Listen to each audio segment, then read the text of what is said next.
አላችሁ። በስመ አብ ወወልድ ወመንፈስ ቅዱስ አሐዱ አምላክ አሜን። በቸርነቱ የሰበሰበን የቸርነት ባለቤት የምህረት አባት የይቅርታ ባለቤት አምላካችን እግዚአብሔር ስሙ ለዘላለም የተመሰገነ ይሁን። እናታችን እመቤታችን ቅድስት ድንግል ማርያም፣ ቅዱሳን መላእክት፣ ጻድቃን፣ ሰማዕታት ሁሉ እግዚአብሔር መንፈስ ቅዱስ እንዳከበራቸው መጠን ለእነርሱም ክብርና ምስጋና ይድረሳቸው። ለእናንተም እንደሚገባቸው ክቡር አባታችን መጋቢ ሐዲስ ቆሞስ አባ ታዲዮስ ወልደኔ የደብራችን ዋና አስተዳዳሪ፣ ቄሰ ገበዝ ብርሃኑ ኃይሌ፣ ወንድሞች ዲያቆናት፣ ምእመናንና ምእመናት፣ መዘምራን፣ ሕፃናትም ጭምር የእግዚአብሔር ቤተሰቦች በወደደን በእግዚአብሔር ፍጹም ሰላም ሰላም እላችኋለሁ። እንደምን አደራችሁ? እንደምን አደራችሁ? እንደምን ሰነበታችሁ? እንደምን ቆያችሁ? ሁላችንም በያለንበት ጠብቆ ከያለንበት በቸርነቱ ሰብስቦ በአንድ ላይ ያገናኘን የሰራዊት ጌታ እግዚአብሔር ስሙ ለዘላለም የተመሰገነ ይሁን። እንግዲህ ወንድማችን ሲናገር ነበር፣ ከእረፍት መልስ ሲል ነበረ። በእናንተ ፈቃድ፣ በአባታችን ፈቃድ፣ በታላቁ የጸሎት አባት በብፁዕ አቡነ ዲሜጥሮስ ፈቃድ ወደ ሀገራችን ወደ ኢትዮጵያ እንደምታውቁት በዛ ሁላችን ቆይተን መጥተናል። ይህን ያደረገ ማን ነው? ምዕመናን። ስሙ ለዘላለም እግዚአብሔር የተመሰገነ ይሁን። እንኳን ለዐቢይ ጾም በሰላም አደረሳችሁ። አሁን በቤተክርስቲያናችን ስርዓት ትምህርት ሕግ መሰረት የምናጨበጭባቸው ጊዜያት አሉ አይደል? አሉ የሉ? ስለዚህ በማይጨበጭበት ሰዓት ማጨብጨብ ሌላ ነው ማለት ነው። ከበሮ እንኳን ዝም ብሏል አይደል? ዛሬ ዝም የማይል ሰው ከከበሮ ያነሰ ነው ማለት ነው። ምን ማለት ነው? ሚረብሽ ከበሮ እንኳን አንደበቱን ዘግቶ ጊዜውን ጠብቆ ጊዜ ሲደርስ ብቻ ነው የሚጮኸው። እኛም አድርጉ የምንባለውን በሰዓቱ ነው ማድረግ ያለብን ለማለት ነው። በሰዓቱ ሰዓት በጣም ወሳኝ ነገር ነው። የምናጨበጭበት ጊዜ አለ፣ የምናገርበት ጊዜ አለ፣ ዝም ደግሞ የምንልበት ጊዜ አለ። መናገር የሚያስፈልግበት ጊዜ ማለት ነው። መናገር የሚያስፈልግበት ጊዜ ማለት ነው። መናገር በማያስፈልግበት ሰዓት መናገር ዋጋ ያስከፍላል እና እያንዳንዱ ነገር በልኩ ማድረግ እንደ ክርስቲያን በጣም ጠቃሚ ነገር ነው። እንደ እግዚአብሔር መልካም ፈቃድ የምንነጋገርበት የትምህርታችን ርዕስ የሚሆነው ጾመ ኢየሱስ። ሁላችሁም ይህን ቃል ብትናገሩ ደስ ይለኛል። ሁላችሁም ምን ማለት ነው? ማለት የኢየሱስ በጣም አንደኛ ናቸው እናንተ። እኔ በእንግሊዝኛ ብቻ ነበር ሊቅ የምትመስሉኝ፣ በግዕዝም ጎበዞች ናችሁ ማለት ነው። ሁለት አይነት ትርጉም አለው ጾመ ኢየሱስ። ከተናበበ ጾመ ኢየሱስ ተብሎ ከተናበበ ተናቦ ከተነበበ አሁን ያላችሁ ትርጉም ነው የኢየሱስ ጾም ማለት ነው። ተናባቢና የተናባቢ የሚባል አለ በግዕዝ ትምህርት። ተናቦ የሚጠራና ሳይናበብ የሚጠራ ማለት ነው። በአንድ ላይ ተያይዞ ከተጠራ እናንተ ምን ትሉት? አያያዥ ነው ምናምን ትሉታል። ይህ ዘርፍ ባለቤትነት ያሳያል። ጾመ ኢየሱስ ካለ የኢየሱስ ጾም ማለት ነው። አንዳንድ ነገሮች ደግሞ አንዳንድ ግሶች ደግሞ ስምና ግስም ይሆናሉ። አሁን ለምሳሌ ጾመ ኢየሱስ ካለ የኢየሱስ ጾም ማለታችን ነው። እናንተ እንደናችሁ ጾመ ኢየሱስ ካለ ደግሞ የየብቻ ካነበበው ምን ተብሎ ይተረጎማል? ምን ተብሎ ይተረጎማል? ኢየሱስ ተናገሩት በደንብ። ማን ጾመ? ግን ጾመ ነው ትክክለኛው አማርኛ? ትክክለኛው አማርኛ እንደዛ ነው። ጾመ ነው። ማን ነው የሚነግረኝ? ትክክለኛው አማርኛ ማን ነው? ጾም እኮ ግስ ነው። ጾም ነው አማርኛ ነው። ጾመ ነው አይደል? ያንኛው መጽሐፍ ቅዱስ 66 ይመስለኛል ጾመ ይለዋል። እና እንደዛ ነው። መዝገበ ቃላት ማየት ያስፈልጋል። የኢየሱስ ጾምን በተመለከተ እንማራለን። እንግዲህ የኢየሱስ ጾም እንደ ነቢያት ጾም አይደለም። ጾመ ኢየሱስ ስንል ጾመ ሙሴ እንደማለት ያለ አይደለም አይደል? ጾመ ኢየሱስ ስንል ጾመ ሙሴ፣ ጾመ ኤልያስ፣ ጾመ ዳዊት፣ ጾመ ዳንኤል ምን ማለት ነው? የነቢያት ጾም፣ የሐዋርያት ጾም፣ የክርስቲያኖች ጾም እንደማለት ያለ አይደል? ጾመ ኢየሱስ ስንል የማን ጾም እያልን ነው? ኢየሱስ ደግሞ ማን ነው? እግዚአብሔር ነው አይደል? የፈጣሪ ጾም እያልን ነው። አያችሁ፣ ፍጡር ብቻ አይደለም የሚጾም፣ ፈጣሪ የሚጾም ማለት ነው። እኛ ክርስቲያኖች በተለይ እኛ ኦርቶዶክሳውያን እኮ የምንጾመው ፈጣሪ የጾመውን ጾም፣ ግለሰብ የጾመውን። በእርግጥ እግዚአብሔር የመረጣቸው ሰዎች እንደ እግዚአብሔር መንፈስ ቅዱስ ተመርተው የጾሙትን ጾም የምንጾምበት ጊዜ አለ። ግን ደግሞ የዐቢይ ጾም የተለየ የሚያደርገው ፈጣሪ የጾመውን ጾም ነው የምንጾም። እግዚአብሔር የጾመውን ጾም ነው። ጾመ ኢየሱስ ስንል የእግዚአብሔር ጾም ማለታችን፣ ጾመ ኢየሱስ ስንል የፈጣሪ ጾም ማለታችን፣ ጾመ ኢየሱስ ስንል የአምላክ ጾም ማለታችን። የአምላክ ጾም ስንል ራሱ አምላክ የጾመው ማለታችን ራሱ እኛ ወደ አምላክ ነው የምንጾም ከእግዚአብሔር የምንፈልገው ነገር ስለሚኖር ስላለ ጾም የብዙ ነገር መሰረት ስለሆነ የቅድስና መሰረት የህይወት መሰረት የተስፋ መሰረት የበረከት መገኛ ስለሆነ ወደ አምላካችን አንጋጠን ከእግዚአብሔር የምንፈልገውን ነገር ጠብቀን ጾማለን። ፈጣሪ ጾመ፣ አምላክ ጾመ፣ ክርስቶስ ጾመ ስንል ግን እኛ የምናገኘውን አይነት ጥቅም ያገኝ ማለት ግን አይደለም እና ጾመ ኢየሱስን በተመለከተ ትልቁ መጽሐፍ ታላቁ መጽሐፍ ቅዱስ መጽሐፍ ቅዱስ መዝግቦልናል። የት ላይ ነው የሚገኘው? ማለት ተነበ ነበራል ትጋዜ ላይ የት ላይ ነው የሚገኘው? እንዴት አደራችሁ? በልታችኋል? ትናንት አልበላችሁም? በልታችኋል አይደል? እና የት ላይ ነው የሚገኘው? የት ላይ ነው የሚገኘው? ማነው የሚነግረኝ? እሺ ሁላችሁም ከተግባባን ሞባይላችሁን አውጡና አዲስ ኪዳን የሚለው መጽሐፍ ቅዱስ አውጡ ንገራችሁና እየተከታተላችሁ እንማማራለን። ሞባይላችሁን አውጡ፣ በጣም ስለሚጠቅማችሁ። ሞባይላችሁ መቼም ሞባይሉ ላይ መጽሐፍ ቅዱስ የሌለው ሰው ያለ አይመስለኝም። ከሌለ ደግሞ ችግር ነው የሚሆነው። የማቴዎስ ወንጌል አዲስ ኪዳን ከሚለው ክፍል ላይ መጽሐፍ ቅዱስ በሁለት የሚከፈለው ብሉይ ኪዳንና አዲስ ኪዳን። አዲስ ኪዳን ከሚለው ከመጀመሪያው የወንጌል ክፍል የማቴዎስ ወንጌል ምዕራፍ 4 ላይ አውጡ። ምዕራፍ 4 ምናልባት ሞባይል ረስተው ወይም ደግሞ እንዲያው በአብይ ጾም ሞባይል አንይ ብለው ባዶ እጃቸውን የመጡ ሰዎች ካሉ አሱ አካባቢ ያላችሁ ደግሞ አብራችሁ ታሳያችኋላችሁ ማለት ነው። የማቴዎስ ወንጌል አወጣችኋል? እናቶች አወጣችኋል? እህቶች አወጣችኋል? ወንዶች አወጣችኋል? ያላወጣ ካለ እንግዲህ በቃል ያዛለ ማለት ነው። መጽሐፍ ቅዱስን የማቴዎስ ወንጌል ምዕራፍ 4 ቁጥር 1 ተመልከቱ። ሁላችሁም ይሄን ማነብ አለባችሁ፣ መስማት አለባችሁ። እዚህ የመጣ ሰው ቃል ሳይሰማ መሄድ የለበትም፣ ሳይማር መሄድ የለበትም። እዚህ መጥቶ የማይማር ሰው ካለ ለነፍሱ አያዝንም ማለት ነው። በነፍሱ የፈረደ ነው። እውነት ለመናገር እዚህ መጥቶ የማይሰማ ጸጥ ብሎ የማያዳምጥ ቅዳሴው የማያስቀድስ የማይከታተል የማይማር ካለ በነፍሱ ላይ የጨከነ ጨካኝ ለነፍሱ የማያዝንላት። አንድ ሰው እኮ ከሆነ ምግብ ካለበት ቦታ ሄዶ መቼም እጁ ሰብስቦ ካልጠገበ በቀር አይቀመጥም። ለስጋችን እንዴት እንደምንሆን ታውቃላችሁ፣ እንዴት እንደምንፈጥን ታውቃላችሁ። ለነፍሳችን ከዚያ በላይ መሆን ያስፈልጋል፣ እዛ በላይ መሆን ያስፈልጋል። አወጣችሁት? የማቴዎስ ወንጌል ምዕራፍ 4 ቁጥር 1 ጀምሮ ተመልከቱ። ወእምዝ ወሰዶ መንፈስ ገዳመ ለጊዜ ኢየሱስ ከመይት መከረ መሐበ ዲያብሎስ። ምን ማለት መሰላችሁ? ከዚህ በኋላ አይደለም ከዚህ በኋላ መንፈስ ጌታ ኢየሱስን ከዲያብሎስ ይፈተን ዘንድ ወደ ምን ወሰደ ነው የሚለው? ወደ ምን? በጣም ጥሩ እየተከታተላችሁ ነው ማለት ነው። ወደ የት ነው? አሁን ምን ታያላችሁ? ቦታ ታያላችሁ። ቦታ አለ። ምን አይነት ቦታ? ከተማ ነው? ገጠር ነው? ተራራ ነው? ተናገሩ እንጂ። ምድረ በዳ። እሱ ምድረ በዳ ቆሮንቶስ ተብሏል።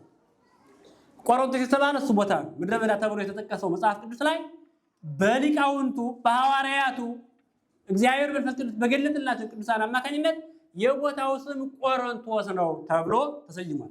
ስለዚህ ከእንግዲህ በኋላ ስታነቡ ይሄ ምድረ በዳ ማን እንደሆነ ታውቃላችሁ። ማን ነው ይሄ ምድረ በዳ? ቆሮንቶስ። ሌላ ምን ታያላችሁ? ክርስቶስ እንደሄደ ወዴት ሄደው? ወደ ምድረ በዳ። ማን ነው የወሰደው? ንገሩ። ማን ነው የወሰደው? መጽሐፋችሁ ላይ ያለው እኮ መንፈስ ክርስቶስን ከዲያብሎስ ይፈተን ዘንድ ወደ ምን ወሰደው ነው የሚለው? ወደ ምድረ በዳ ወሰደው። ልጠይቃችሁ፣ በጣም እየተከታተላችሁ ስለሆነ እያነበባችሁ ስለሆነ ክርስቶስ ምንድን ነው ብለናል? ተናገሩ። በአንድ ቃል እኮ አይጠፋችሁም። ሕፃናት ነው። ክርስቶስ አምላክ ነው። አምላክን መሪ ያስፈልገዋል? አያስፈልገውም? ከአንድ ቦታ ወደ አንድ ቦታ መሄድ ቢፈልግ የሚያሳይ መንገድ የሚጠርግለት ቦታ የሚያሳይ የሚመራ የሚወስድ አይዞን አቤት እያለ አይዞ ደርሳል እያለ እያጽናና እያረጋጋ እያስተማረ እየመከረ የሚወስድ መሪ ያስፈልገዋል? አያስፈልገውም? ንገሪ በአንድ ቃል። ያስፈልገዋል? አያስፈልገውም? በጣም ጥሩ። እንደዛ ከሆነ መንፈስ ወሰደው ለምን አለ? ብዙ ጊዜ ተምራችኋል። ለመጽሐፍ ቅዱስ እንግዲህ ያልሆነ ሰው ካልሆነ በቀር ያውቀዋል እያስባል መያዝ ትችላላችሁ። ሌላውን ሰውን የሚጠይቀውን ተውትና ለራሳችሁ መመለስ አለብን። መጀመሪያ እኮ አንድ ሰው ሌላ ማስረዳት ያለበት ራሱ ተረድቶ ነው። ራሱ ያልተረዳ ሰው ሌላው ሊያስረዳ አይችልም። ያልተማረ ሰው ሌላውን ሊያስተምር አይችልም። ራስ ያልተማረ ሰው ሌላውን ሊያስተምር ይችላል? አይችልም። ሌላውን ለማስተማር መማር ይቀድማል። ሌላውን ለማስረዳት መረዳት ይቀድማል አይደል? ይቀድማል። ይቀድማል። ሌላውን ተውትና ውጭ ያሉ ሰዎችን እንተውና ለራሳችን መመለስ አለብን። መንፈስ ወሰደው የሚለውን ነገር በሚገባ መንገድ በተገቢው ቀጥተኛ በሆነው በቤተ ክርስቲያን አስተምህሮ መሰረት ካልተረዳ ነው ለክርስቶስ ያለን አመለካከት ስህተት ሊሆን ይችላል። ስለዚህ ምን አለ መጽሐፍ ቅዱሳቸው? ከዚህ በኋላ መንፈስ ጌታን ወደ ምድረ በዳ ወሰደው። በአጭር ቋንቋ ክርስቶስ ሄደ በምንድን ነው? በመንፈስ ነው ሄደው። በምንድን ነው ሄደው? በመንፈስ። ወደ ምን? ወደ ምድረ በዳ። ክርስቶስን ወደ ምድረ በዳ የወሰደው መንፈስ ነው ማለት ነው። ምን ማለት ነው? መንፈስ ባይኖር ክርስቶስ አይድን ነበር ማለት ነው? ንገሩኝ። ለምሳሌ እኛ ይህን ቦታ የማናውቀው ከሆነ ግድ መሪ ያስፈልገናል። ደውለን ሊሆን ይችላል፣ ጠይቀን ሊሆን ይችላል፣ ሌላም ቦታ ተጠቅመን ሊሆን ይችላል፣ ሌላም መንገድ ተጠቅመን ሊሆን ይችላል። መሪ ያስፈልገናል አያስፈልገንም? ያስፈልገናል። ወደ ገዳማት ስንሄድ፣ ወደ አብያተ ክርስቲያን ስንሄድ፣ ወደ ጉባኤያት ስንሄድ፣ ወደ ተለያዩ ቦታዎች፣ ወደ ተለያዩ ስፍራዎች፣ ወደ ተለያዩ መንገዶች ስንሄድ እናንተ እኮ ሳሽከረክሩ ምናችሁን ከፍታችሁ ትሄዱት ሎጂክ ናችሁ ማለት ምን ያስፈልጋችኋል? ያስፈልገናል። እና ክርስቶስን መንፈስ ባይኖር አይሄድም ነበር ማለት ነው ወይ? መንፈስ መራው ማለት ክርስቶስ ሌላ አጋዥ ያስፈልገዋል ማለት ነው። ዛሬ አልሰማችሁ በቅዳሴው ላይ እያስመርዳ በእንተችን ዛሬ እያንዳንዷን ስራ ለመስራት ክርስቶስ አጋዥ አይሻም ይላል። እግዚአብሔር አጋዥ አይሻም፣ አማካሪ አያስፈልገው።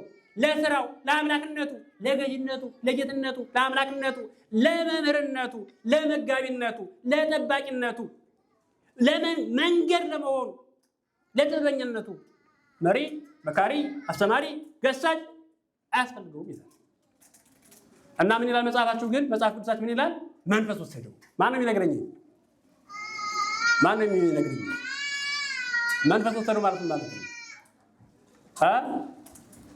ማን ነው የሚነግረኝ? ማን ነው የሚነግረኝ? የሚነግረኝ የለም ነው? ጥያቄው ቀላል ነው። ቀልቧቸዋል? ገብቷቸዋል? መንፈስ ወሰደው ማለት ፈቃዱ ወሰደው ማለት ነው። ምንድን ያልኳችሁ? በመንፈስ ሄደ ማለት በፈቃዱ ሄደ ማለት። በመንፈስ ሄደ ማለት ነው። ሁላችሁ በፈቃዱ ሄደ ማለት ነው። ስለ ቃሉ የቃሉ ባለቤት እግዚአብሔር የተመሰገነ ይሁን። ስለዚህ መንፈስ ወሰደው ሲባል መንፈስ ቅዱስ እኛን እንደሚመራን ክርስቶስን መራው ማለት አይደለም። መንፈስ ቅዱስ ለእኛ መንገድ እንደሚያሳየን፣ መንገድ እንደሚገልጥልን፣ እውቀት እንደሚገልጥልን፣ ጥበብ እንደሚገልጥልን ለክርስቶስ መንገድን መራው አሳየው ማለት አይደለም።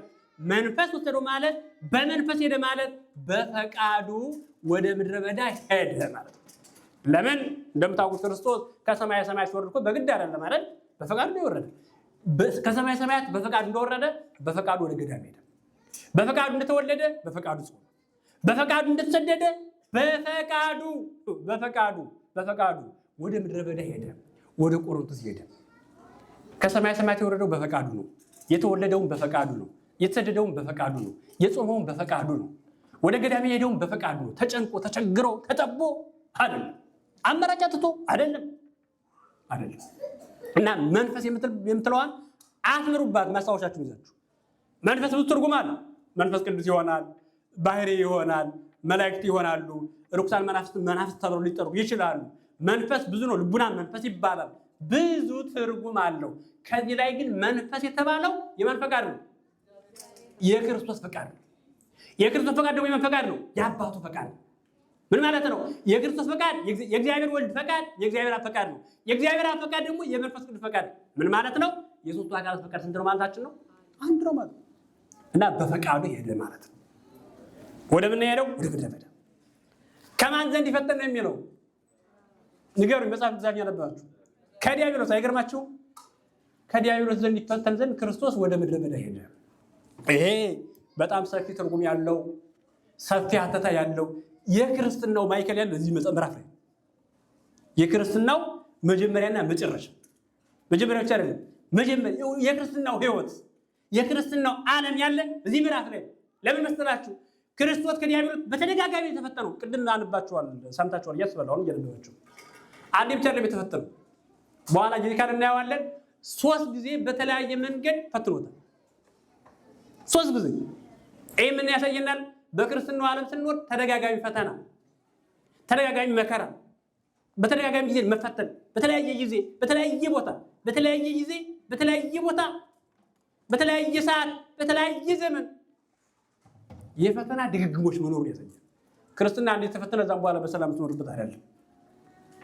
በተደጋጋሚ መፈተናል። አባቶቻችን እስከ ዕለተ ሞታቸው ድረስ ይወድቃሉ፣ ይነሳሉ፣ ይፈተናሉ፣ መከራ ይቀበላሉ፣ በየጊዜው ይራባሉ፣ በየጊዜው ይጠማሉ፣ በየጊዜው ይፈተናሉ፣ በየጊዜው ይቸገራሉ፣ በየጊዜው ይታሰራሉ፣ በየጊዜው ፈተና ይቀበላሉ፣ በየጊዜው መከራ ይቀበላሉ፣ በየጊዜው ይሰደዳሉ ያለ እረፍት።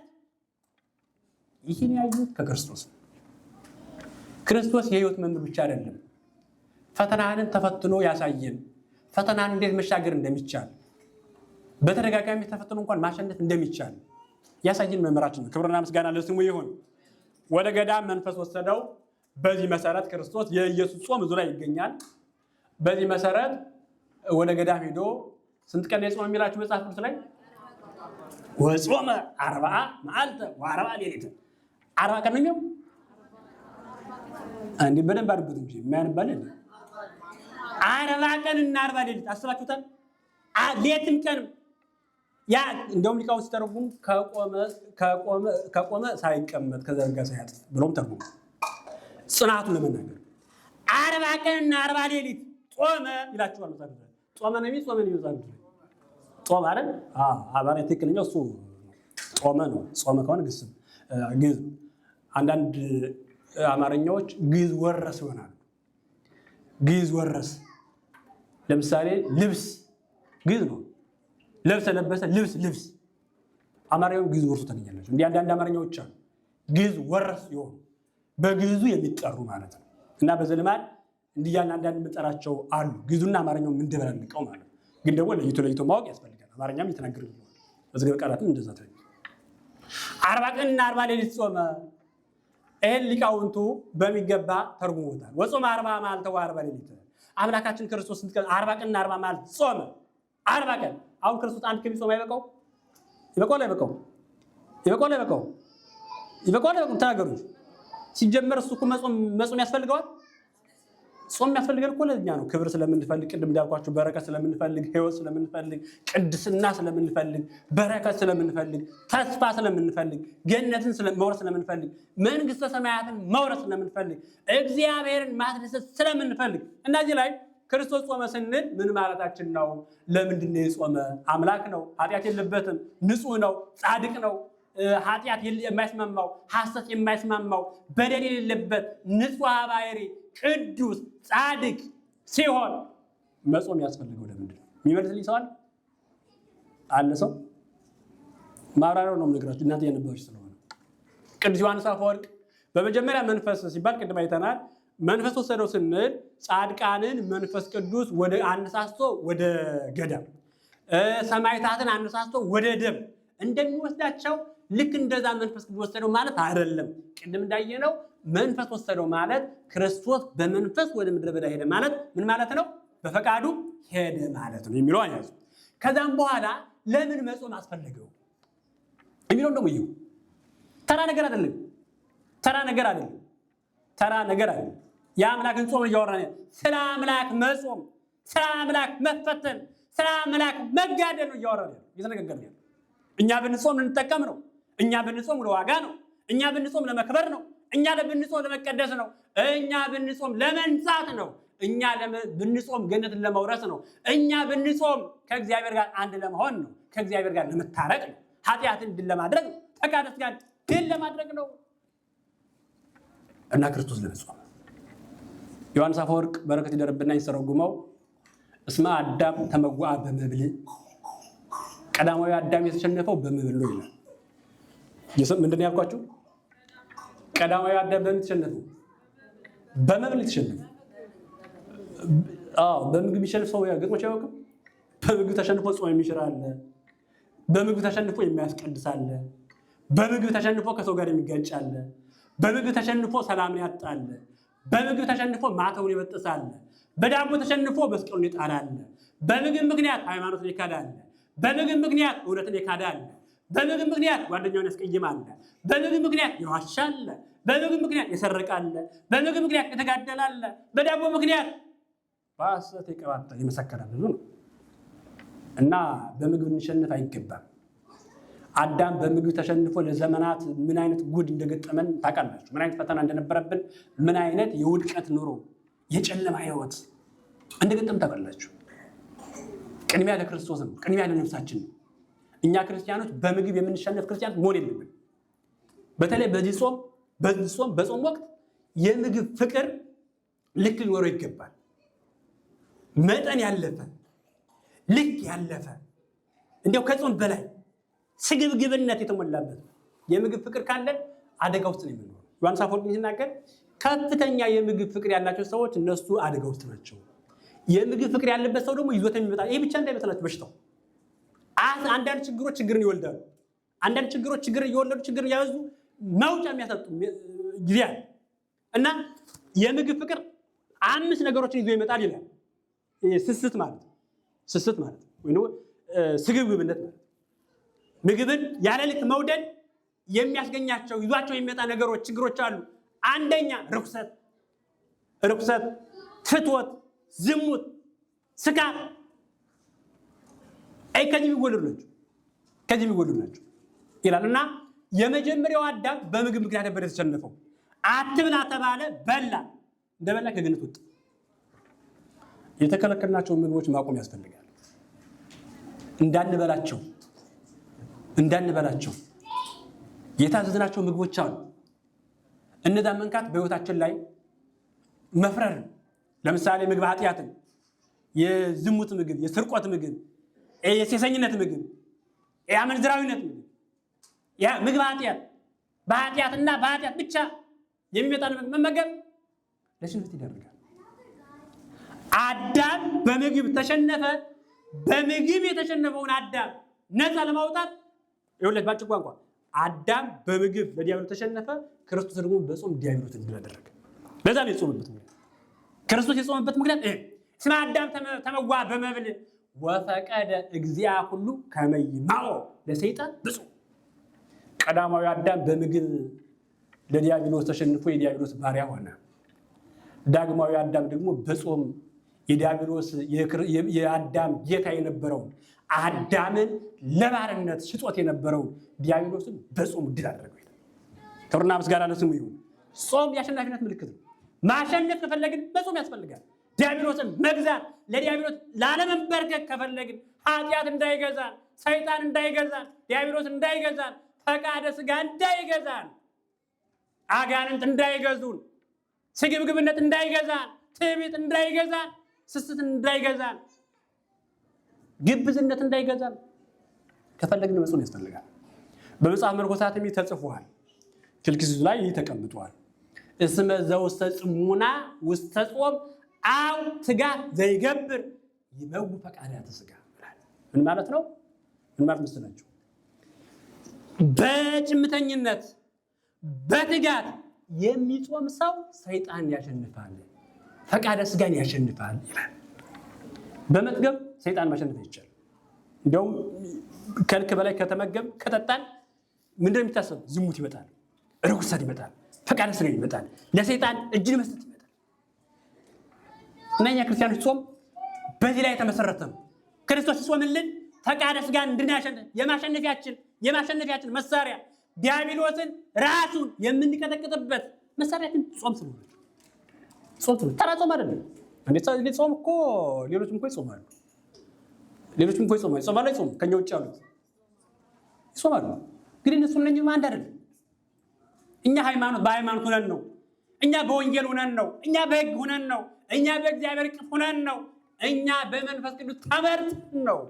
ግን ደግሞ ስንጾም ጾማችን ልክ ሊኖረው ይገባል። ምን ማለት ነው? ሕግን የጠበቀ ምግብን ከመተው መጠጥን ከመተው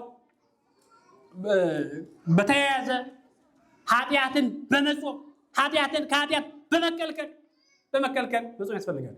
አንድ ታሪክ ልንገራችሁ። በመጽሐፍ መነኮሳት የተቀመጠ ነውና ፈላስፎች ምንድን ያልኳችሁ? ፈላስፎች ተሰበሰቡና ወደ ገዳም ሄዱ። ክርስቶስ እንደጾመበት ገዳም ክርስቶስን ተከትለው የክርስቶስን አራያ ይዘው የሚጾሙ ባይታውያን ደግሞ ከዛ ይኖራሉ። ይገርማቸዋል። እነዚህ ፈላስፎች ባይታውያንን እንዲህ ብለው ጠየቋቸው። እናንተ ከዓለም ወጥታችሁ ከወጣችሁ ከቤተሰብ ተለይታችሁ ከዚህ ትኖራላችሁ። ከዚህ እያላችሁ ምን ትኑ ከኛ የበለጠ የምትሰሩት ስራ ምንድን ነው ብለው ጠየቋቸው። እየሰማችሁ ነው?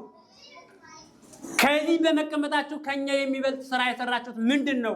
ምን አይነት ከኛ የሚበልጥ ስራ አላችሁ አሏቸው። እኔ እዚህ በኋላ ያለው አረፍተ ነገር ነው የሚገርመኝ። እነዛ ፈላስፎች ሃይማኖት የላቸውም፣ እምነት የሚባል ነገር የላቸውም፣ ግን ይጾማሉ። እና እነዛ ባይታውያንን እንዲህ ብለው ጠይቋቸው፣ እናንተም ትጾማላችሁ፣ እኛም እንጾማለን። እናንተ ንጹሐን ናችሁ፣ እኛም ንጹሐን ነን። እናንተ ንጽህናችሁን ትጠብቃላችሁ፣ እኛም ንጽህናችሁን እንጠብቃለን። ስለዚህ እናንተ ከኛ የበለጠ የምትሰሩ ስራ ምንድን ነው? የእናንተ ስራ ከኛ መብለጡ በምንድን ነው አሏቸው። አሁን አይዛብም ከጾሙ እኛም ከጾምን ልዩነት አለን የለም? እኛም ከጾም እነሱም ከጾም ልዩነት አለው የለውም? ልዩነት ሊኖረው ይገባል። ከእህል ብቻ መጾም፣ ከእንጀራ ብቻ መጾም፣ ከወተት ብቻ ከስጋ ብቻ መጾም ይሄ ያጸድቃል ብላችሁ ታስባላችሁ? ይሄ ገነት ያገባል ብላችሁ ታስባላችሁ? አያስፈልግም እያልኩኝ አይደለም፣ ያስፈልጋል። ከእንጀራ ብቻ የምንከለከል ከሆነ ከውሃ ብቻ የምንከለከል ከሆነ ልክ እንደነዚህ ፈላስፎች ነው የምንሆን። ለዛ ነው እነዚህ ፈላስፎች ሄዱና ምንድን ነው የእናንተ ጾም፣ የእናንተ ንጽህና፣ የእናንተ ቅድስና ከኛ የሚበልጠው በምንድን ነው አሏት። አንድ አረጋዊ እንዲህ ብሎ መለሰላቸው፣ ወይቤሎሙ አረጋዊ ንነሰናቅብ አልባቢነ። ምን ማለት መሰላችሁ? እኛ እንደናንተ ጾም ብቻ አንጾምም። እኛ እንደናንተ የስጋ ንጽህና ብቻ አንጠብቅም። ከመጾም ባሻገር፣ ከመጸለይ ባሻገር፣ ከመስገድ ባሻገር ልቡናችንን ከክፉ ነገር እንጠብቃለን። ይሰማችሁ ነው? ከዚህ መብጦም ያስፈልጋል። አንድ ሰው 24 ሰዓት ቢጾም ወይም ደግሞ 12 ሰዓት ብንጾም አንደበታችን ካልጾመ፣ እጃችን ካልጾመ፣ ህሊናችን ካልጾመ፣ ልባችን ካልጾመ ክፋትን የምናስብ ከሆነ ጾሙ ባዶ ነው የሚሆነው። ከዛ እነዛ ፈላስፎች ምን ቢል ጥሩ ነው? ዋው ሰው እንዘይብሩ ንነሳይ ንክል አቂባ አልባቢነ ንነሳይ ንክል ንቀል አልባቢነ። አይ እንደሱ ከሆነ እኛ ልቡናችንን ከክፉ ነገር መከልከል አንችልም። ተሸነፉ።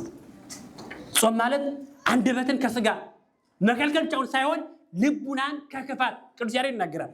ንጹም ጾመ ወናፍቅር ቢጸና እንጹም እንታቀር ከልቡናችንም ክፋትን አውጥተን እንጣል ይላል።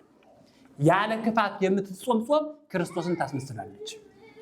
ያለ ክፋት የምትጾም ጾም ገነትን ታስወርሳለች። ያለ ክፋት የምትጾም ጾም፣ ያለ ኃጢአት ያለ በደል በንስሐ የምትጾም ጾም ዋጋ አላት፣ ክብር አላት፣ ህይወት ያለ እሷ ናት። እንጂ አሁን ከስጋ ተከልክለን የሰው ስጋ ምን በላ ከሆነ ዋጋ አለው እንዴ? ምን ዋጋ የለውም። ከወተት ተከልክለን የሰው ደም ዋጋ አለው እንዴ? ምን ዋጋ አለው? ድካም ነው የሚሆነው። ድካም ክርስቶስን ተርጉሞ ነው ያሳየን። በእውነቱ ተርጉሞ እና መብል ይላሉ ሊቃውንቱ። ክርስቶስ የጾመበት ምክንያት አንደኛ አዳም ተሸንፎ ነበር በመብል የመጣውን ኃጢአት በምን ለማውጣት ነው? በጾም። ሌላስ? መብል የኃጢአት መሰረት ነው። መብል መሰረት ነው። መብል የኃጢአት መሰረት እንደሆነ ጾም ደግሞ የምን መሰረት ነው? የትሩፋት መሰረት ነው። ምግብ የኃጢአት መሰረት እንደሆነ ጾም የትሩፋት መሰረት ነው። የንጽህና መሰረት ነው። የቅድስና መሰረት ነው። የፍቅር መሰረት ነው። የሰላም መሰረት ነው። የህይወት መሰረት ነው። የገነት መሰረት ነው። በር ነው። ማሪሳቅ እንዲህ ይላል፣ እማለ ጸሎት ወእህታ ለአርምሞ ወነቃ ለአንብ ወጥንተ ሁሉ ገድ ሰናይ ትላታል። ጾምን እንግዲህ ተረጉማታል። ጾም ማለት ምን ማለት ነው ብትለይ፣ ጾም የጸሎት እናት ነው። የሚጾም ሰው ይጸልያል። የሚጾም ሰው በስጋው ይጸልያል፣ በነፍሱም ደግሞ በስጋው ይጾማል፣ በነፍሱ ይጸልያል አይደል? በስጋው ይጾማል፣ ስጋውን ከምግብ ይከለክላል፣ በነፍሱ ደግሞ ከማን ጋር ይነጋገራል? ከእግዚአብሔር ጋር ይነጋገራል። ጾም የጸሎት እናት ናት። የዝምታ መገኛ ናት። የንስሐ መገኛ ናት። የመልካም ስራ ሁሉ ጥንት መጀመሪያ ናት። ለዛ ነው ክርስቶስ እኮ አልዋለም አላደረም። ዕለቱን ወደ ገዳም ሄዶ ጾመ። ስንት ቀን? 40 ቀንና 40 ሌሊት። ይሄ የሆነበት ምክንያት አንደኛ ያው ብዙ ጊዜ ስለሚነገር ታውቃላችሁ ብዬ ነው ስለማስብ ነው።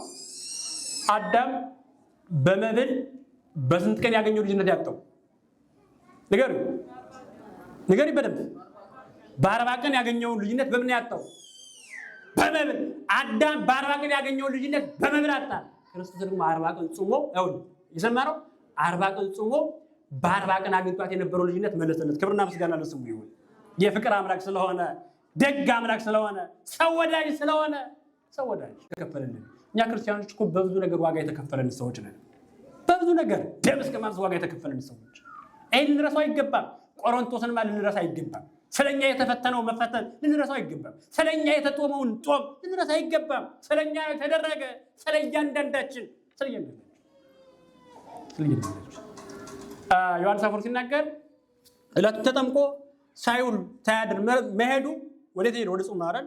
ወደ ጾም መሄዱ ወይም ዕለቱን ተጠምቆ ሳይውል ሳያድር መጦሙ እኛም ከተጠመቅን በኋላ አበቃ ተከተተ የክርስትና ስራ አለቀ ብለን ሳንተው ከጥምቀት በኋላ መጾም እንድንችል ከጥምቀት በኋላ የጾም ስራ እንዳለ ሲያስተምረን ነው ይላል። በሌላ በኩል ቅድም እንዳልኳቸው አዳም በምን ተሸንፏል ብለናል? በምግብ አይደል? በምግብ ነው። ለምሳሌ ከመካከላችን አንድ ሰው የሆነ ምግብ በልቶ ቢታመም ከዛ ወደ ሕክምና ቢሄድ ምንድነው የሚባለው? ምን በልተህ ነበር ይባላል አይደል? ይሄን በልቼ ነበር። ይሄን እንደበላ አይታምም ካው ከእንግዲህ በኋላ ይሄን ምግብ እንዳትቀምስ ይባላል። መብል የምን ምክንያት ነበረ? የሞት ምክንያት ነበረ። መብል የሞት ምክንያት ከሆነ የህይወት ምክንያት የሆነውን ጾም ከተጠመቃችሁ በኋላ ጾሙ ሲለን ከተጠመቀ በኋላ ክርስቶስ ጾም ነው። በሌላ በኩል አርአያም ለመሆን ምሳሌ አርአያ ለመሆን ቅዱስ ያሬድ ይናገራል።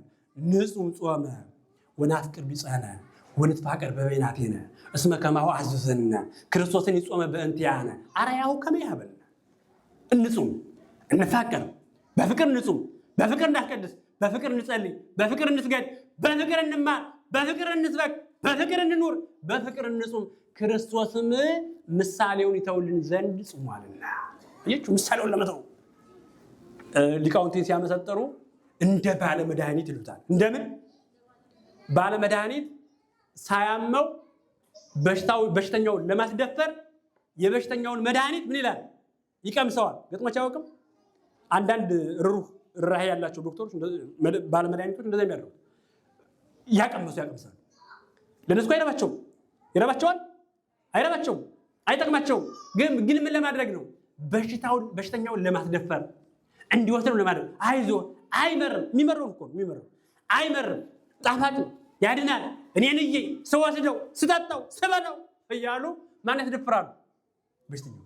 ልክ ክርስቶስም ጹሙ ለማለት አመልካች ለመሆን ምሳሌ ለመሆን አርአያ ለመሆን ምሳሌ ለመሆን የጾመን ይሄን ነው ሊቁ አርአያው ከሚያምን ስለኛ የጾመው ምሳሌውን ሊተውልን ነው። እኛ እንዴት መጾም እንደምንችል እንዴት መጾም እንዳለብን በጾም ወቅት ያለውን ፈተና መጋፈጥ እንድንችል የጾም ብቻ አይደለም ምሳሌ፣ በጾም ብቻ አይደለም ምሳሌ የሆነ በፈተናም በጾም ነው ምሳሌ የሆነ። እግዚአብሔር ለኛ ያደረገው ነገር ብዙ ነው። እንዲህ በሰባዊ ቃላት በምድራዊ ቃላት ተነግሮ የሚያልቅ ጉዳይ አይደለም። በሌላ በኩል ቅዱስ ዮሐንስ አፈወርቅ የጾምን ክብርም ለመናገር ነው ይላል። ለምን? የክብር ሁሉ መገኛ ማን ነው? ንገሩ። ማን እግዚአብሔር ነው አይደል? የክብር ሁሉ መገኛ የሆነ ክርስቶስ፣ ክብር ሰጪ የሆነ ክርስቶስ መጾሙ ጾም ምን አይነት ክብር እንዳለ እውነት ነው። ቅዱሳን ከብረውባት አይተናል። ሙሴ የከበረው በጾም ነው። ቅዱስ ያሬድም ይመሰክራል። እስመ ዛቲ ጾም ወሀበቱ ሞገሰ ለሙሴ ብእሴ እግዚአብሔር ይላል። ጾም ለእግዚአብሔር ሰው ለሙሴ ክብር ሰጠችው፣ ባለሟል አደረገችው። ሙሴ የከበረው በጾም ነው። ኤልያስ የከበረው በጾም ነው። ዳዊት የከበረው በጾም ነው። ዳንኤል የከበረው በጾም ነው። አባቶች የከበሩ በጾም ነው። ቀዳማውያን የከበሩት በጾም ነው። ጻድቃን የከበሩት በጾም ነው። ባይታውያን የኖሩት በጾም ነው። ባይታውያን ዲያብሎስ ያሸነፉ በጾም ነው። ጾምማ ዋጋ አለው። ጾምማ ክብር አለው። ጾምማ በረከት አለው። በረከት ያለውን ነገር መጥላትን አስፈላጊ አይደለም። እዚህ ሀገር ሰው በጾም የሚታማ አይመስለኝ። አገር ቤት ነው ብዙ ጊዜ አብይ ጾም ሲገባ ዘወረደ ይጾማል። ከዛም በኋላ ወደ ቀደመ ነገሩ ሰው ይመለሳል። እንደዛ መሆን አያስፈልግም። ሰው እንደሚጾም ነው የምንገነዘበው። ግን ጾማችን ስጋን ከማድከም ባሻገር ያለው ነገር መረሳት የለበትም። ከኃጢአት መጾም ያስፈልጋል። በንስሐ ውስጥ ነው በማልቀስ በመጸጸት ፍጹም የሆነ መመለስ ሊኖረን ይገባል። ፍጹም የሆነ መመለስ፣ ፍጹም በሆነ መመለስ በፍቅር የሌለው ጾም ባዶ ነው። ሰላም የሌለው ጾም ባዶ ነው። ቂምና በቀል የተዋሃደው ጾም እሱ አድማ ብቻ ነው የሚሆነው። ከዚህ መውጣት ያስፈልጋል።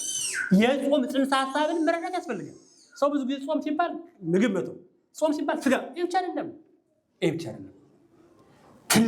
ትልቁን መሰናክል መርሳት የለብንም። ትልቁን እንቅፋት መርሳት የለብንም።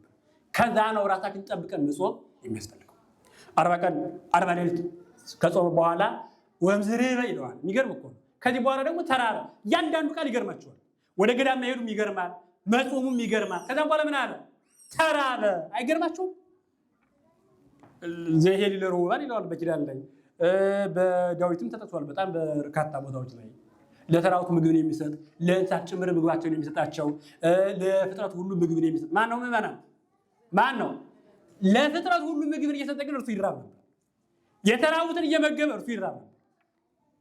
የተራቡትን እያጠገበ እርሱ ይራብ ነበር። አይገርምም? ይገርማል። ዓለምን በእጁ ይዞ እኮ ነው። ዓለምን በእጁ ይዞ ምግብን ፈጥሮ ምግብን አዘጋጅቶ ማን ይራብ ነበር? እርሱ ይራብ ነበር። ለምንድነው እንደዚህ ሆነ? ለምንድነው እንደዚህ ሆነ? ሶስት ነገሮች እዚህ ውስጥ አሉ። ተራበ የምትለው ግስ ላይ ሶስት ነገሮች አሉ። አንደኛ ሰይጣን ለመቅረብ ነው።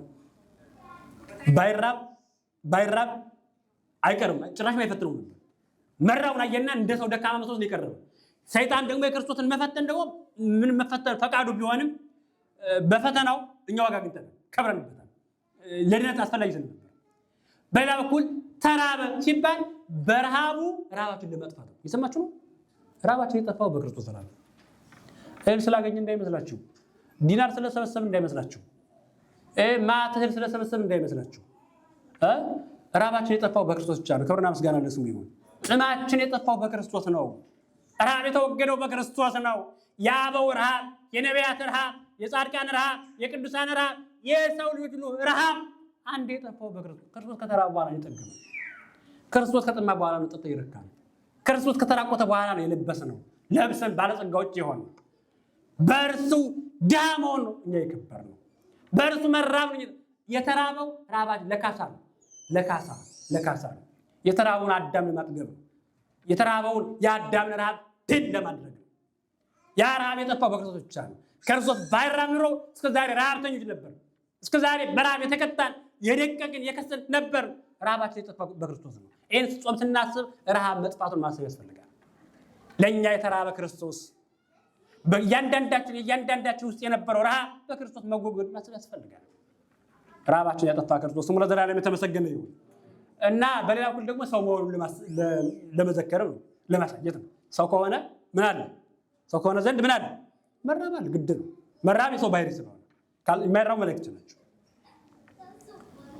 ይሄ ነው። ሳዊሮስም ይህን ተናግሮታል፣ በሚገባ ተርጉሞታል። ከዛም በኋላ ወቀርበ ዘያሜክሮ ይላል። ለመጠቅለል እሱን እንድታነቡት ቤታችሁ ሄዳችሁ እሱን ክፍል እሱን ምዕራፍ በደንብ አነቡት። ወቀርበ ዘያሜክሮ የሚፈታተነው ቀረበ። የሚፈታተነው ማን ነው? ማን ነው? ንገሩ። ቦታው የት ነበር? ምድረ በዳ። አያችሁ፣ በምድረ በዳ ምን አለ? ፈተና አለ። ይሄን የት ነው የተማረው? ከክርስቶስ። በገዳም አልጋ ባልጋ የሆነ ህይወት የለም። የትንድል ላይ የተመቻቸ ነገር የለም። ምን አለ? ፈተና አለ። ይሄን ከማላየን ከክርስቶስ አየን። ተራበ፣ ጾመ፣ የት? ምድረ በዳ። ከዛ ተፈተነ። አንደኛ በገዳም ረሃብ አለ። ሁለተኛ በጾም ወቅትም ፈተና አለ። በገዳም ፈተና አለ፣ በጾም ወቅት ፈተና አለ። ከማን ዘንድ የሚመጣ? ከዲያብሎስ። ይሄን ከማን ተማርነው? ከመምህራችን ከክርስቶስ፣ ከአባታችን ከክርስቶስ፣ አራያ ከሆነን ከክርስቶስ። ክርስቶስ ከተፈተነኛ ልንፈተን ግድ ነው። መልካሙ ነገሮች አማል ሌላ አይገባም። ክርስቶስ ያደረጋቸውን ነገሮች ሁሉ መከተል ያስፈልጋል። ለምን? እርሱ ምሰሉ ተብሎ ስለተጻፈ። እዛም በኋላ በሶስት ነገሮች ናቸው የፈተኑት። ትምህርቱን ለማጠቃለል ዲያብሎስ ክርስቶስን በሶስት ቦታዎች ፈትኖታል። በስንት? በእሱ ላይ ሳነቡት ነግራቸዋል። አንደኛው የት ነው? ምድረ በዳ። ሁለተኛው ምን ይላል? አይናገርም። አንደኛው ምድረ በዳ ላይ መጣና ምን ይዞ ነው የፈተነው? ተራብ አይደለ? ተራብ የሚለውን አየና መራቡን አየና ምን ይዞ ነው የመጣ? ድንጋይ ዳቦ አይደለም ይዞ የመጣ። ዳቦ ባይመጣ ማን ነው? እንዲህ አይነት ሰዎች እኮ አሉ። በተራበ ሰው ላይ ድንጋይ የሚወረውሩ ያሉ፣ በተቸገረ ላይ ድንጋይ የሚወረውሩ። ድንጋይ ይዞ ነው የመጣ። ድንጋዮችን ይዞ የመጣው ደግሞ አዝን ወለት እንዳይመስላችሁ ምዕመናን። አንዳንድ ሰዎች አሉ በችግራችሁ ጊዜ ያዘኑ መስለው ድንጋይ የሚያቀበሉ። ለእናንተ አስበው እንዳይመስሏችሁ። ፈተና ሊጨምሩባችሁ፣ ችግር ሊጨምሩብን፣ ነገር ሊጨምሩብን፣ ከፈተናችን ላይ ፈተና የሚሆኑ ሰዎች አሉ። ከእንደዚህ አይነት እግዚአብሔር ይጠብቀን። እና ድንጋዮች ጊዜ የመጣው አንደኛ ደሱ አስቦለት አይደለም፣ ሁለተኛ እንደው ተአምራቱን ይግለጥ ብሎ አይደለም። ቢያደርገውም ባያደርገውም ሁለት ወጥመዶችን ይዞ ነው የመጣው። ድንጋዮችን አመጣና ዳቦ አድርጋቸው ረቡሃል እና እንብላ እዘዝ። አምላክነቱን አስቦ አይደለም። ቢያደርገው የሰይጣን ታዛዥ ያሰኘዋል ብሎ የሰይጣን ታዛዥ ሰይጣን ስላለው አታዘዝ እሱ ስለዚህ ብሎ ሌላ ነገር መፍጠር። ባያደርገውሳ ደካማ ለማሰኘት ይኸው ዳቦ እንኳን ሊያደርግ ይህን ድንጋይ እንኳን ዳቦ ማድረግ አልቻለም፣ ደካማ ነው ለማሰኘት ነበር። እንደዛ ነበር ድርጊቱ፣ ዓላማው እንደዛ ነበር። ግን ክርስቶስ እንኳን ሴስቱንን ይቅርና እኛ የማይመረመር አምላክ ሐሳቡም ባህሪውም ጥበቡም የማይመረመር አምላክ ስለሆነ ምን ነበር ያለው? ሰው የሚድነው በእንደ ነበር ያለው?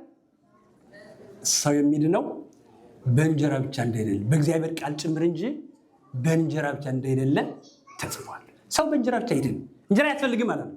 ሰው የሚድነው አንተ ተወደዛ በእግዚአብሔር ቃል ነው አላለም። ምን ነበር ያለው? በእንጀራ ብቻ።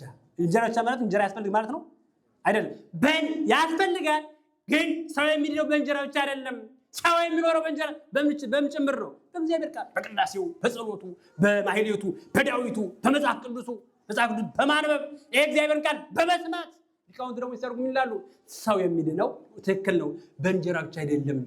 አካላዊ ቃል በቆረሰው በስጋው አካላዊ ቃል በተዋሃደው በስጋው ጭምር ነው ብለው ተርጉሞታል። ሰው የሚድነው ግን በምን ብቻ አይደለም ይመናል። ሰው በዳቦ ብቻ አይኖርም። ይህን ማወቅ ያስፈልጋል። ቃል እግዚአብሔር ያስፈልጋል፣ እግዚአብሔር ያስፈልጋል፣ ወንጌል ያስፈልጋል፣ ሕግ ያስፈልጋል፣ ንስሐ ያስፈልጋል፣ ቀኖና ያስፈልጋል፣ ጾም ያስፈልጋል፣ ስግደት ያስፈልጋል፣ መልካም ጸባይ ያስፈልጋል፣ ስነ ምግባር ያስፈልጋል፣ ትሩፋት ያስፈልጋል፣ በእግዚአብሔር መንገድ መጓዝ ያስፈልጋል። ሰው በእንጀራ ብቻ አይኖርምና ሰው በእንጀራ ብቻ በሕይወት መኖር አይችልም። የክርስቲያን ሕይወት ክርስቶስ ነው። የክርስቲያን ሕይወት የክርስቶስ ሥጋና ደም። በእንጀራ ብቻ እንደማኖር ማወቅ ያስፈልጋል። እንጀራ ስላለን ሕይወት የማይጎድልብን የሚመስለን ሰዎች ካለን፣ እንጀራ ስላለን ያለቀለት ሕይወት ያለን የሚመስለን ካለን ስህተት ነው። ሰው በእንጀራ ብቻ አይኖርም። እንጀራ ይበላል ማለት እንጀራ ብቻ በቂ ነው ማለት አይደለም። ስጋው ደግሞ ያስፈልጋል። ስጋው ደግሞ ያስፈልጋል። ቅዱስ ቁርባን ያስፈልጋል። የክርስቶስ ቃል ያስፈልጋል። በእግዚአብሔር መኖር ያስፈልጋል። ክርስቲያናውያን መኖር ያስፈልጋል። በዛ ነው መቀደስ ያለ። በዛ ነው መቀደስ ያለ። ይህን ካለው በኋላ አንድ በገዳም ፈተነው፣ ድንጋዮችን ዳቦ አድርግ በማለት በኋላ በሲቸነት ምናል አይ ገዳም ስለሆነ እንጂ እኮ እንዲያው በሌላ ቦታ በቤተ መቅደስ ባገኘውም ያልቅለት ነበራል። ይሄ እኮ ገዳም ስለሆነ ነው። አይ በቤተ መቅደስ ባገኘው ቄሱና ቄሱን በማጣላበት ቦታ በዛ ባገኘው ወዲያው ነበር ማሸንፈዋል። ሲያስብ ፈቃዱን አወቀና የትቆየው ቤተ መቅደስ አንድ የነበር መጀመሪያው ምድረ በዳ፣ ሁለት ሰዓት ቤተ መቅደስ። የተከበራቸው የክርስቶስ ቤተሰቦች ፈተና ቦታ አይመርጥም። በሁሉ ቦታ ምን አለ? ገዳም ብትሄዱ ፈተና አለ፣ ቤተ መቅደስ ፈተና አለ። አዲስ እንዳይሆንባችሁ እንዲህ አይነት ነገር ቢገጥማችሁ ቤተ መቅደስ እንደዚህ ያለ እንዴ፣ በካህናቱ መካከል እንደዚህ ያለ እንዴ ብላችሁ እንዳትደነግጡ። ክርስቶስ እንኳን ገዳም ተፈትኗል፣ ሌላስ ቤተ መቅደስ ተፈትኗል። በጣም ይሄ ቅድም ለዛ ነው ይሄ የክርስትናው ዓለም ያለበት ምዕራፍ ነው። አንዳንድ ሰዎች ወደ ገዳም ሄደው የሆነ ነገር ሲከሰት ገዳም እንደዚህ ያለ እንዴ ብለው በሃይማኖታቸው የሚደነግጡ ሰዎች አሉ። ወደ ቤተ መቅደስ መጥተው ደግሞ ቤተክርስቲያን የሆነ ነገር ሲያዩ ደግሞ እንደዚህ ያለ እንዴ ብለው የሚደነግጡ ሰዎች አሉ። እንደዛ ሊሆን አያስፈልግም። አላዋቂነት ካልሆነ አለማገናዘብ ካልሆነ በቀር በሁሉም ቦታ ምን አለ? ፈተና አለ። በሁሉም ቦታ አይተናል በክርስቶስ። በቃ በገዳም ብቻ ነው፣ ከእንግዲህ በኋላ በሌላ ቦታ ፈተና አያስፈልግም አላለም። ለእኛ ምሳሌያችን ስለሆነ ቅዱስ ያሬድ እንደነገረን መምህራችን ምሳሌያችን ስለሆነ በምድረ በዳም ተፈተነ፣ በቤተ መቅደስ አዛ በቤተ መቅደሱ ስለሆነም ጫፍ ላይ ከቤተ መቅደሱ ጫፍ አቆመውና ጉልላት ይለዋል አይደል? መጽሐፍ ላይ ጉልላት ይለዋል። ከዛ ቆመውና ምን ይለው ጥሩ ነው? ምንድን ነው የሚለው መጽሐፍ ቅዱሳችሁ? አንተ በእውነት አለው ደግሞ ይዘኝ አንተ በእውነት የእግዚአብሔር ልጅ ከሆንክስ ከዚህ መር ብለው ረዳን። አያችሁ፣ አሁን በእውነት የእግዚአብሔር ልጅነት ለመግለጥ ነው። ይህ ሰይጣን ፈተና ግን ጥሩ እዩት በደንብ። ለዛ እኮ ነው ሰዎች ፎቅ ላይ ራሳቸውን እንዲወረውሩ ገጥሞች ያውቁ ሲያደርጋቸው ትልቅ ተራራ ቦታ ላይ ሆነው ፎቅ ላይ ሆነው አስወጥቶ እዛ ላይ ራሳቸውን እንዲጥሉ ራሳቸውን እንዲፈጠፍጡ ራሳቸውን አደጋ ላይ እንዲጥሉ። ይህ እኮ ሰይጣን ሴራ ነው። ይህ ክርስቶስ ላይ ተፈትኗል። እስኪ አንተ የእግዚአብሔር ልጅ ከሆንክ መር ብለህ ውረድ። ለምን ቢባል አለ ለምን ቢባል እንዲህ ተብሎ ተጽፏልና። ምን ተብሎ? ስለ አንተ መላእክቱን ያዛልና እግርህም ከቶ በድንጋይ እንዳትሰናከል በእጃቸው ያነሷል ተብሎ ምን ተብሏል? ሰው ጥቅስ ስለጠቀሰ ቅዱስ ነው ማለት አይቻልም። ሰይጣን ጥቅስ ጠቅሷል። የሆነ ሰው ጥቅስ ጠቀሰ ማለት ክርስቶስን ያውቀዋል ማለት አይደለም። የሆነ ሰው ኢየሱስ አለ ማለት ኢየሱስን ያውቀዋል ማለት አይደለም። የሆነ ሰው ክርስቶስ አለ ማለት ክርስቶስን ያውቀዋል ማለት አይደለም። የሆነ ሰው መጽሐፍ ቅዱስ ተሸከመ ማለት በመጽሐፍ ቅዱስ ይኖራል ማለት አይደለም። የሆነ ሰው ስለ መጽሐፍ ቅዱስ አንድ ጥቅስ አውጥቶ ተናገረ ማለት ይሄ ሰው የመጽሐፍ ቅዱስ ሊቅ ነው ማለት አይደለም። ጥቅስን መኖር ነው። ጥቅስን መኖር ሲጀመር አንድ ጥቅስ የተወሰኑ ጥቅሶችን የሚታወቁንም አስፈላጊ የሆኑ ጥቅሶችን ሰብስቦ ይዞ መናገር ያ የሊቅነት መገለጫ ማለት ነው። የመከላከያ ወይም ደግሞ የማስደንገጫ በቅኔ ቤት አስደንጋጭ የሚባል ቅኔ አለ። ያላወቁት ሰዎች ወይም ጀማሪዎች የሚያስደነግጥ ማለት ነው። በእናንተም አለ አይደል? አንዳንድ ሰዎች አሉ በተለይ እንግሊዝኛ የማያውቁ ግን የሚያስደነግጡ ግጥሞች ያውቁ በመናገራቸው በሆነ ነገር ቃል አዋቂ የሚመስሉ አሉ። እና የሆነ ነገር ብቻ ስለተናገረ አዋቂ ነው ማለት አይደለም። ጥቅስ ጠቀሰ። አሁን ስለ መላእክት የሚያምን ሆኖ ያንን ያስፈላጊ ሆኖ የክርስቶስን አምላክነት የሚረዳ ሆኖ ልጅነቱን በዛ ተአምር ራሱን በመወርወር የእግዚአብሔር አብ የባሕርይ ልጁ መሆኑን የሚገልጡ ነው አይደለም። ቅድም እንዳልኳችሁ ቢሰበር አርፈዋል ብሎ ሊቃውንት ሲተረጉሙ ቢሰበር ተገላገሉ፣ ባይሰበር እሳ ምትሃት ነው አሰኘዋል። ከዛ ምንድን ነው ያለው ክርስቶስ ግን ምን ሆነ የመለሰለት? ምን ይላል መጽሐፍ ቅዱሳችሁ? አምላክህ እግዚአብሔር ምን አትበለው። የተከበራችሁ የክርስቶስ ቤተሰቦች በየትኛውም ሁኔታ እንኖር፣ በየትኛውም አኗኗር እንኖር እግዚአብሔርን እንዳንፈታተን ራሳችን መጠበቅ ያስፈልጋል። እግዚአብሔርን እንዳንፈታተን ራሳችን መጠበቅ ያስፈልጋል። አምላክህ እግዚአብሔርን አትፈታተነው ማለት ነው። ሲልገሩኝ ማንም ነገር እየጨረስኩ ነው። አሁን ክርስቶስ እግዚአብሔር ነው አይደለም? ነው አይደለም? እግዚአብሔር ከሆነ እግዚአብሔር አትፈታተነው ማለት ነው። ሌላ እግዚአብሔር አለው ማለት ነው ክርስቶስ ምን ማለት ይመስላችኋል? ዮሐንስ አፈወርቅ ተርጉሞታል። እስመ አነ አምላክከ ኢታመክረኒ እስመ አነ እግዚእከ ወአምላክ። አምላክህን አትፈታተነው ማለት እኔን አትፈታተነኝ ማለት ነው። ክርስቶስ ምን ስለሆነ? እግዚአብሔር ስለሆነ። በዮሐንስ ወንጌል ምዕራፍ 1 ላይ እንደተጻፈው ቃልም እግዚአብሔር ነበር አይደል የሚለው እንዳለ ተባለ። አምላክ እግዚአብሔር አትፈታተነው ማለት እኔን አምላክህን አትፈታተነኝ ነው። እግዚአብሔርን ከመፈታተን እግዚአብሔር ይጠብቀን ነው። በመጨረሻው ይሄ ሁለተኛው ፈተና ነው። ሶስተኛው ደግሞ የት ቦታ ነው የፈተነው? እዛ መጨረሻ ላይ ደግሞ ምን ይል ጥሩ ነው። አይ ዲያው ነገሥታትን የዓለም መሪዎችን ድል በማደርግበት ቦታ ባገኘው ባንዴ ነበር ድል ማድረገዋል። አንዳንድ ሰዎች እንዲያው የማይሰሩትን እንደሚሰሩ የሚናገሩ የማይሰሩትን የሚያደርጉትን አይ እዛ ቦታ ባገኘው እንዲህ ቢሆን በዚህ ሰዓት ቢሆን በዚህ ጊዜ ቢሆን እንዲያው የሚሉ ሰዎች አሉ። እናሱ እንደታሰብ እንዲያው በቤተ መቅደስ ባላሸነፈው በገዳም ባላሸነፈው የዓለምን መሪዎች እጅ ባደረኩበት የዓለምን መሪዎች በምገዛበት ነገሥታቱን በመቆጣጠርበት ነገሥታቱን እጅ በማደርግበት በቤተ መንግስት ባገኘው ወደ ነበር ማሸነፈዋል። ፈቃዱን አወቀና ሄደለት። ተራራ የተባለው የነገሥታቱ መኖሪያ ቤተ መንግስታቸው። ከዛ ሲያየው ምንድን ያለው? መቼም እንደ ሰይጣን ደፋር የለም።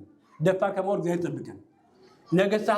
የነገሥታቱን ክብር፣ ነገሥታቱን ሁሉ፣ የነገሥታቱን ጌጥ፣ የነገሥታቱን ሁሉን ነገር ሀብታቸው አሳየና ብትሰግድልኝና እጅ ብትነሳኝ እኔ እሰጥሃለሁ። እንዲህ አይነት ድፍረት ግን አለ? ብትሰግድልኝና እጅ ብትነሳኝ እኔ እሰጥሃለሁ።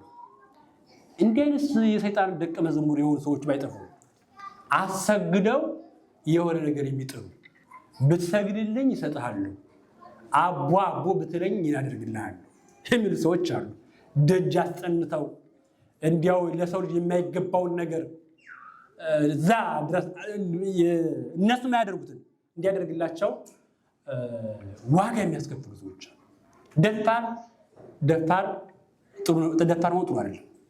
በተለይ በመንፈሳዊ ዓለም ትሁት መሆን በትህትና ነው ዲያብሎስ ማሸነፍ የሚቻለው። በትህትና መጽሐፈ መርታት ይናገራል። ወዘሄ ፍቱ የዋህ ወትሁት ወነዳይ በሀበ ነፍሱ ይመው ሰይጣናት ይላል። ምን ማለት ነው? የዋህ የሆነ ሰው ምን የሆነ ሰው? ምን የሆነ ሰው ራሱን ዝቅ ያደረገ ሰው ትሁት ሰው በየዋህነትና በትህትና የሚኖር ሰው እንዲሁም ምንም ነገር የለኝም እየሰራ መልካም ስራ እየሰራ ከከንቱ ውዳሴ ራሱን የሚጠብቅ ሰው እርሱ ሰይጣናትን ያሸንፋል ይላል። እርሱ ሰይጣናትን ያሸንፋል ይላል እና በመጨረሻ እንደዚህ ሲለው ምንድን ያለው ክርስቶስ ወምዚ ይበሎ ጊዜ ኢየሱስ ኮረም ድሬ ሰይጣን አንተ ክፉ ባላገር አንተ ክፉ ሰይጣን ከኔ ወግድ አለው። ያን ጊዜ እንደ ሰም ቀልጦ እንደ ጉንተን ነው ጠፋ።